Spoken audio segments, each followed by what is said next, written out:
Mike, thanks for doing this. Appreciate you. You guys are 5-7. You've talked to us about how you think this team can make a run. When you look at the rest of the NFC, where you guys are, how realistic is that coming into Monday's game? I think it's super realistic, but it starts with just trying to win this game. The Bucs 6-6. You look at, the Falcons, who are now aren't they 6-6 or 6-5? I definitely think teams are leaving the gate for us, and the opportunities there is just for us to take advantage of it. When you look at your season, two things that you've never really had to deal with before: missing games because of injury and the losing. What have you learned, and how have you dealt with all that? Well, I learned just to take more accountability myself. How can I control this? How can I create a better scenario? How can I create positivity instead of negativity?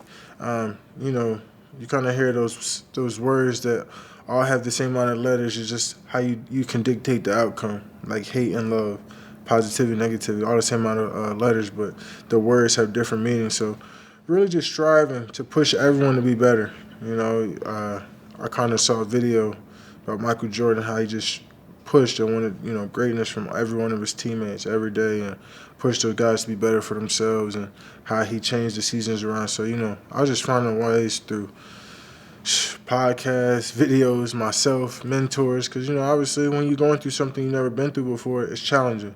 And it's easy to point the finger and blame everybody, but, I just took accountability to myself. You talked to us before in the offseason about reaching out to a number of guys, Tom Brady, Richard Sherman, about leadership. What have you learned from them, and what type of leader are you trying to be? Man, I'm trying to be the leader that, just plays so hard and demands respect from his teammates. You demand that you play with the same amount of effort and detail and attention, with every guy, So almost if there was like 11 of me out there, it would be like, no doubt about it. So, that's kind of where I'm at. I'm just demanding perfection from everyone. Is that within your personality? Do you think you have, or have you had to learn that? I think a little bit of both. I think I've always been a natural born leader. Like I've always drew the attention of a leader and created and got the eyes from others. But it's something that I had to learn. I think learning it, you have to learn to be a leader. There are just natural, regular leaders out there in the world, but I think a lot of us still have to learn. You told us before that Coach Zimmer has really challenged you here in the last couple of weeks. What has he asked you to do in regards to that leadership part? He just asked me to do it every day. He said, where we were at 8 weeks or 9 weeks left, he was like, I think you can be the best, one of the best players I ever coached, but, I demand you to be the best every day until, we're not in this building no more. And, I accepted that challenge gracefully, understanding that this time is so short, life is so short. You see it every day, so that's kind of where I've been at. And I, took it head on. DeMarcus Lawrence hasn't played in a while. Dak's out. Zach Martin's out. How have you filled that void, or how do you want to fill that void? Honestly, I just fill the void with, chasing greatness, and then I'm just uplifting others. Like, people forget these is opportunities. These, like, you can set a reminder of who you are, who you want to be. Having one of the greatest out and you feel like you haven't missed a beat, shout out to Brock, So it's just like, these are such amazing opportunities. Yeah, do you want some of your best players hurt? No, but create value for yourself. Life happens. You can't control. Control what you can control. Remember what, all they taught you. And create your own destiny. For me, I think this is a great opportunity to create my own destiny. I believe if I can help, carry my guys and rally my guys to a positive outcome, I can write my own story. I don't think, I need any particular person. It's more of just like being together as a team. On the field, since your return, you have 5.5 sacks, 6.5 for the season. Do you wonder where you'd be if you didn't miss those 4 games in terms of that sack total? I know where I'd be. I'd be in the top 5 for sure. But, that's easier said than done. It's easy to look back and say, man, if I played those 4 games, where I'd be. But, what I can control, how I play, Monday night and then, the following Sunday. Those things I can control because I know. Not even next Sunday. You don't know what happened Monday. So, I know what I can control as much as I can on Monday night. then if you told us 10 sacks is a bare minimum for you, right? Regardless, when you reach that number, I guess, right? You'll tie Reggie White, Derek Thomas, and Dwight Freeney as the only three guys to have at least 10 sacks in their first 4 seasons. What does that mean to you, and what do you know about those guys? Well, obviously they're legends and Hall of Fame type guys, and that just says I'm really on the right track to go where I want to go. But to me, it's all part of the story. It's all part of the destiny. I feel like I got to achieve it just because I feel like that's the greatness that I put above myself. I feel like I'm my biggest enemy sometimes. I'm so hard on myself, and I get frustrated when I'm not the best. So, I hope I pass those guys one day. That's kind of what the records are for, to be broken. And, I'm chasing them, and then hopefully, I surpass them. But, they set a very high bar. I'm just happy to maybe even be mentioned with them. How do you, when you say get down on yourself, how do you snap yourself out of it? By making a play. I got to make plays for me to be happy. I get down on myself because I feel like if I'm not making plays, sometimes you can do everything right and not make plays, but I feel like, my caliber, I should be making plays. On draft night, you pretty much willed the fact that the Cowboys would pick you. You really wanted to be a Cowboy. What has it meant to you to be a Cowboy?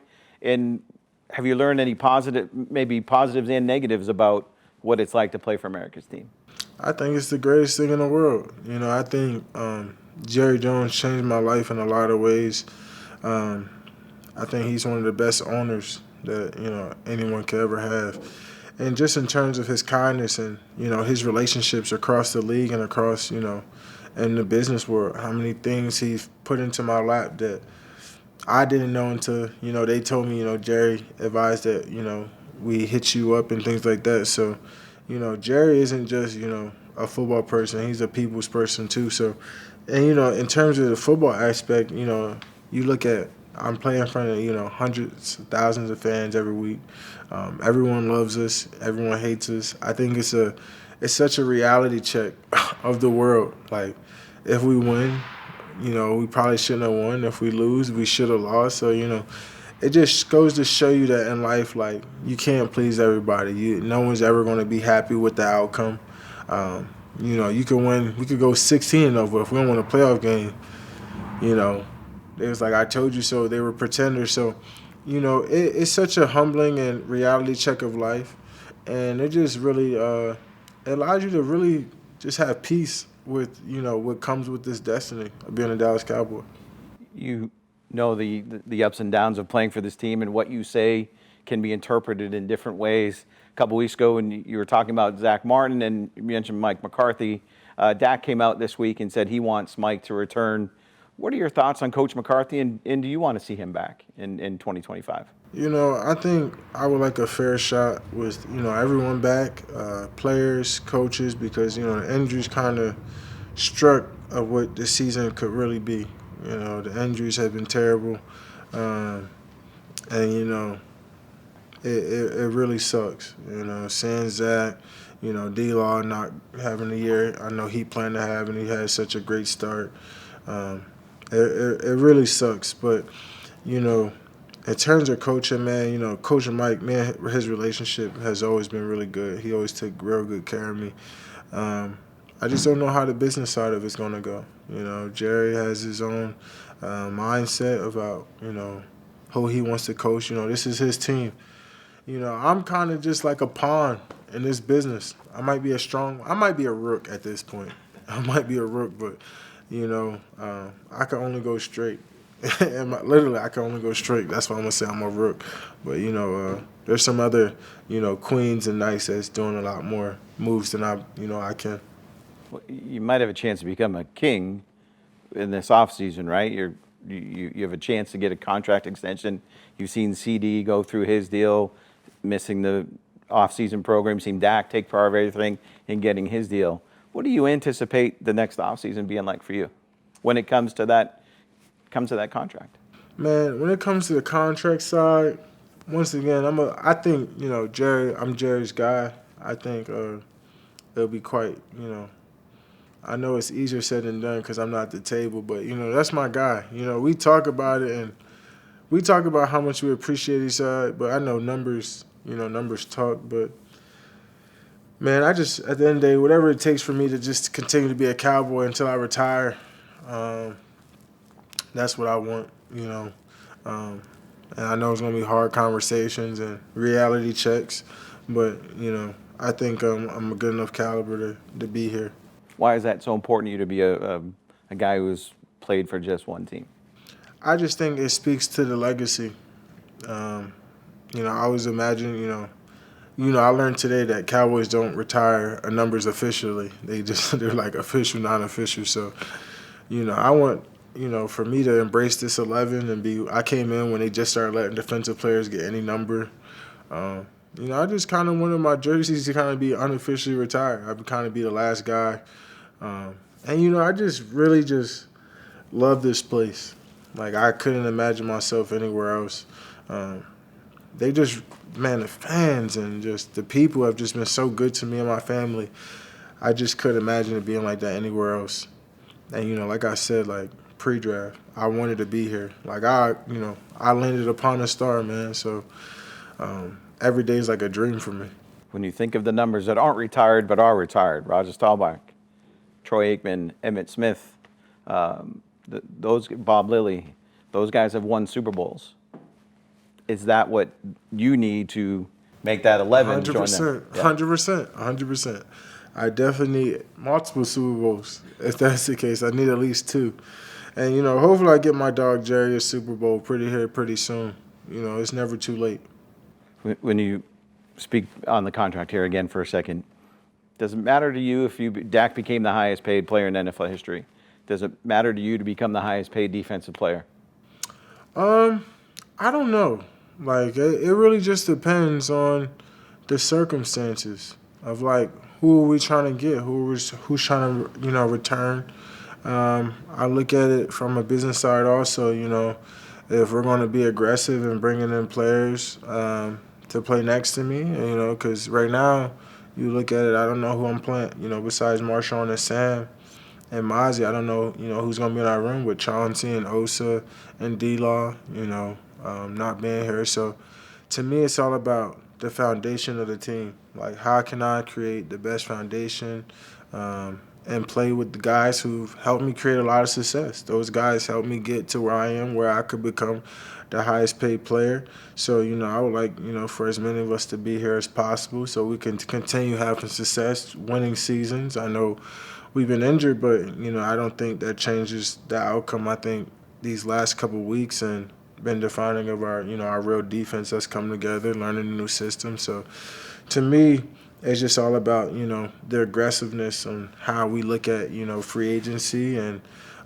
who I want to play next to, because I feel like, you see a lot of times, the highest paid, player, then we say they don't have weapons or, they don't have this. So I'd rather just be in the best situation.